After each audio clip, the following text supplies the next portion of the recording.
Welcome back to the Weekly News Roundup. This is the Business and the Sillyville edition. Well, today we're going to have a look at a little bit of business, have a little bit of silliness going on in the world, and hopefully we're going to have quite a bit of fun. Don't let Tim Cook threaten you.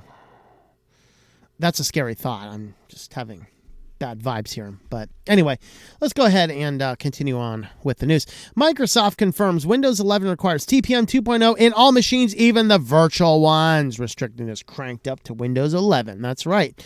You can't even run our Windows 11 in your VM without TPM 2.0. So, part of this, they're threatening to, we'll get into that in the next article here, but you can get it installed on some other equipment that's not supported, but you may not be able to do updates. They may make you sign a waiver. We'll get into that. But right here, the announcement Windows 11, Microsoft hasn't been entirely upfront on what terms users need to run the new OS. Things like Secure Boot and TPM 2.0 weren't mentioned during the presentation back in June, causing confusion when people want to know if they could have Windows 11 installed on their machines. Thankfully, the problem appears to be solved. The company, though, has tried to make things clear, stating we need to talk about TPM 2.0. So here you are. You can actually, it might be something that your board supports. It's just not set up. So head on over to your BIOS. See if it's something you have that's just not enabled. Most boards from the last 5 years at least probably should have it. Aside from mentioning Windows 11 requires TPM for security-related features, the memo informs us that many recent PCs can actually run TPM 2.0, but the module comes disabled by default. Furthermore, there are instructions on how to enable it by accessing UEFI BIOS setups and looking for labels such as security device input, TPM state, etc. So have a look at your individual board documentation and TPM to see what you can find.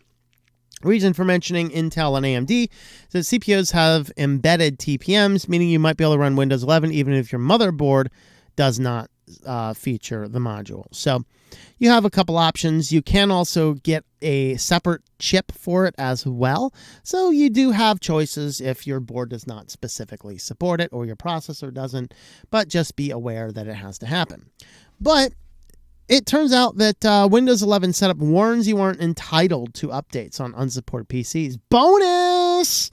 I think this is a great thing. I would love to have a Windows computer that does not force itself to update every other day. That's quite epic. Anyway, what needs your attention? The following things need your attention to continue installation and keep your Windows settings and personal files and apps. PC doesn't meet the minimum system requirements running Windows 11. The requirements help ensure a more reliable and higher quality experience. We're talking about Windows. There is no high quality experience. It's the nonsense people put up with to play video games and engage in commerce on your stupid platform. But yeah, it's not recommended. Let's see. Installing Windows 11 on this PC is not recommended and may result in compatibility issues. If you proceed with installing it, your PC may no longer be supported and you won't be enabled. You won't be entitled to receive updates. Well, that's good. We need to do away with entitlement culture. So I'm okay with anything that removes entitlement from anybody. All right. Damages to your PC due to lack of compatibility aren't covered under your manufacturer's warranty. What damages are we talking about with running a software package? What, are you running up the same crap that spins up and down centrifuges in Israeli nuclear mines? What are you guys talking about? My Lord. Talk about fear-mongering. FUD much, Microsoft? My Lord. Why do you people still put up with this nonsense? Oh, it's the best thing for playing games. Yeah, Linux is getting better too. Or here's a thought. Gaming isn't necessarily essential. Just in non-gamer's opinion. You can go ahead and unlike the video now. Jeez. Unofficially running Windows 11 without meeting those requirements will be possible, but we don't know much about the details. It's all murky. We don't know. But yeah, you're going to have to agree to not receive updates. Well, anyway, Amazon says it's permanently banned 600 Chinese brands for review fraud. Chinese companies knew what they were doing, a spokesperson said. So basically, several hundred people. We've covered a little bit of this in the past. You'd receive a product. You had congratulations, lucky winners. Here's a $35 gift card. You just need to leave us a positive review and get a gift card. Yeah, that's completely against Amazon's rules. Amazon caught on to this, and they just started banning a whole bunch of companies, and it ended up being about 600 Chinese companies are now banned from doing business on Amazon. Of course, they're just going to spin themselves up on a different name and redo it again, and they're just going to stay above Amazon, but whatever. Well, Mozilla's off to being stupidity again. I mean, hey, at least we gave them a little bit of praise for standing against Google Chrome having the idle API. But now they're doing an experiment pushing 1% of Mozilla Firefox users to use Bing instead of Google as their default search engine. So if your default search engine changed to Bing, this is what they're doing. This is one of those things that causes people to completely hate Mozilla. Okay? They're trying to do experiments on people without their consent. Would you stop and ask, would you give us a little pop-up, hey, we're experimenting with how people use their web browser with different search engines. Would you like to participate? Yes or no? I mean, you can get just as much data, and at least people have opt-in. But when people don't know about this and they pull it up and all of a sudden you're searching Bing instead of Google, why are you using either one of them, actually? I mean, Firefox is so open source. Why isn't it using DuckDuckGo and or Start Page, Of course, because Google pays them a lot of money. I'm not sure. Maybe Microsoft slipped them a little bit of cash, too, for that Bing. But those are the kind of things that we're starting to see. But these are the things that give Mozilla a bad name, where they start doing experiments on people's web browsers. So there you have it. And finally, Apple CEO Tim Cook says the company will hunt down every last leaker among you employees. I'm having pictures of Tim Cook in black leather and BDSD equipment hunting down the little leakers. He'll be thrashing them like Border Patrol agents with reins on horses. Like most tech companies out there, Apple has been experiencing a lot of leaks about unreleased or unfinished products as of late. Cupertino Giant has built a reputation of being among the most secretive in the world, while some tech companies are usually tolerant of information that goes out a bit ahead of time, especially when it builds up the hype and spreads like wildfire. Earlier this year, Apple's legal team went on a crusade against the reputable leakers with a clear warning message that should stop sharing details about unreleased products and services, as they could mislead customers and give competitors access to information they shouldn't have. However, those are not the only reasons the company is against the practice. In recent emails sent to employees earlier this week, leaked to the press, CEO Tim Cook reassured that the company will hunt down and find those who've shared confidential information. At the same time, he expressed that such people do not belong at Apple. Go back to Asia. I have dozens of information, including names and emails and phone numbers of Apple employees, also several internal documents with confidential content, including EVT schematics and the production names. Leaked memo, Tim Cook says Apple is cracking down on leakers. I do a lot of damage to Apple, but I'm not that kind of person. I only publish things that are secret and cannot harm them in any way. But yeah, Tim Cook is actually threatening people. I wonder if these could be taken as actual threats against their person. That's an interesting question. Well, if you'd like to help support the channel, we do have affiliates. Today we are highlighting Linode, tlm.li/Linode. I use this to host several client websites, my private VPNs, and a variety of other little odds and ends as well. You can use my affiliate, tlm.li/Linode, get $100 in credit, good for 60 days to spin up some Linodes, play around with it, see what you can do, and then after that, you keep what you want. So with that, let's head on over to Sillyville. First up in Sillyville, Harley-Davidson has a stunning vintage-inspired electric bike going on sale. They're only making 650 of them. It actually does remarkably look similar to the first bike. Now, this link here that the Verge linked to, because we all know how amazing Verge is at doing their work. This thing here is like, so, okay, let me break this down. When you're building a product, you do prototypes, you do a few little tests. You don't play the Wright brothers and the very first thing you did to get off the ground for about 35 seconds, first in flight, you market that as a commercial product. Okay, you have to start in with a little bit of prototyping and then testing. You work out your bugs and all this kind of stuff.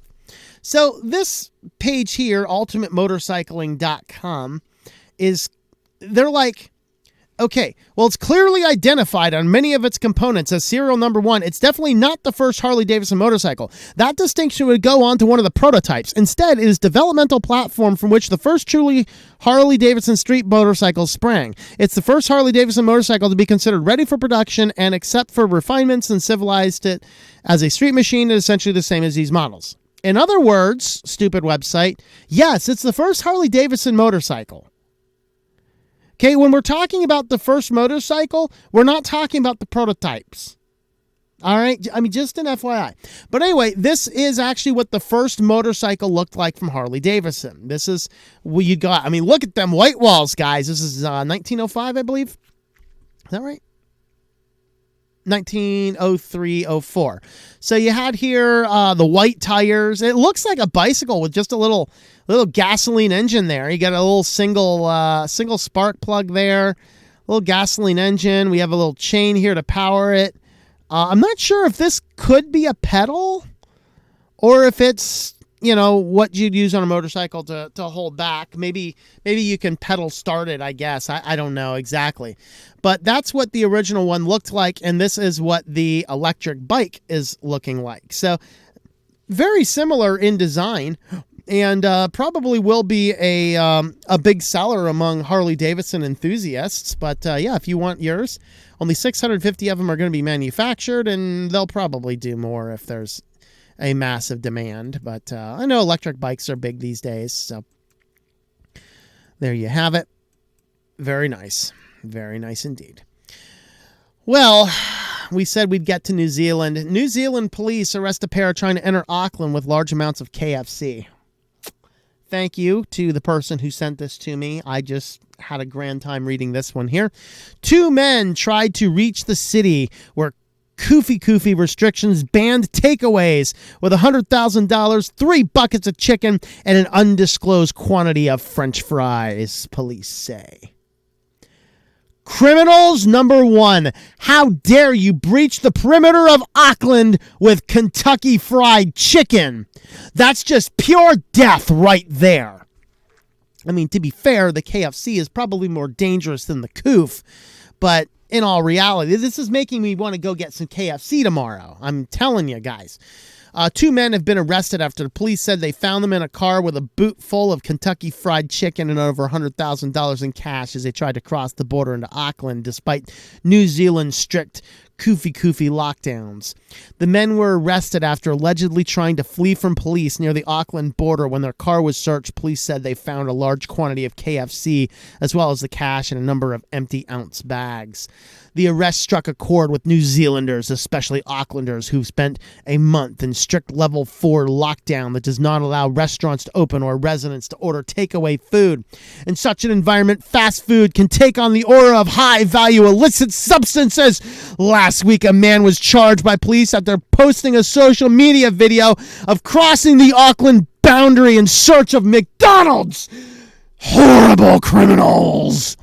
After the KFC arrest, a police spokesman said officers noticed a suspicious-looking vehicle traveling on a gravel road, and upon seeing the police car, the vehicle did a U-turn and sped off trying to evade police. The vehicle was searched, and the police located cash alongside with empty ounce bags and large quantities of takeaways. Close examination, police have evidence photos revealed at least 3 buckets of chicken, up to 10 tubs of coleslaw, and an undisclosed quantity of fries.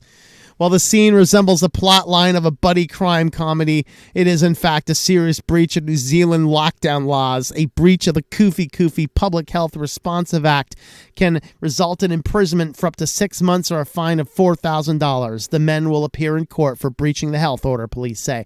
Yeah, you guys over in Australia and New Zealand, I realize they're 2 separate places, but they're very related in how they're responding to this. Y'all guys are nuts, and you're letting your government do it to you. You guys should be rioting in the streets of Auckland and everywhere else in New Zealand for arresting people for Kentucky Fried Chicken.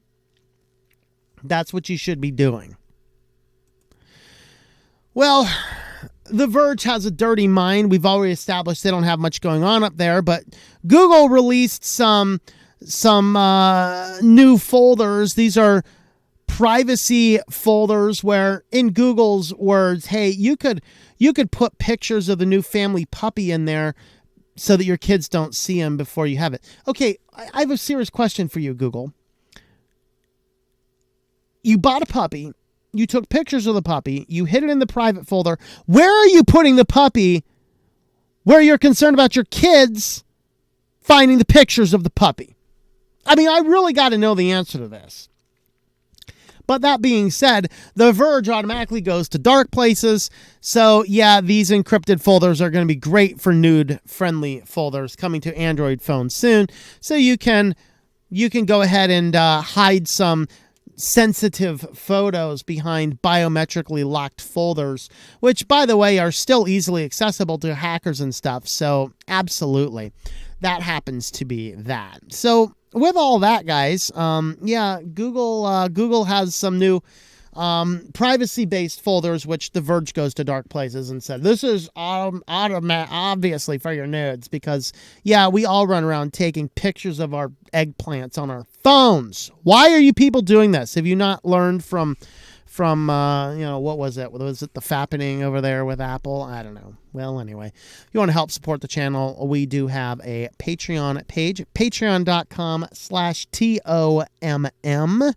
TOMM. You can join us over there on Patreon if you would like to help support the channel. With that, thanks for watching, and we will see you next time. Thank you for watching this video from Switched to Linux.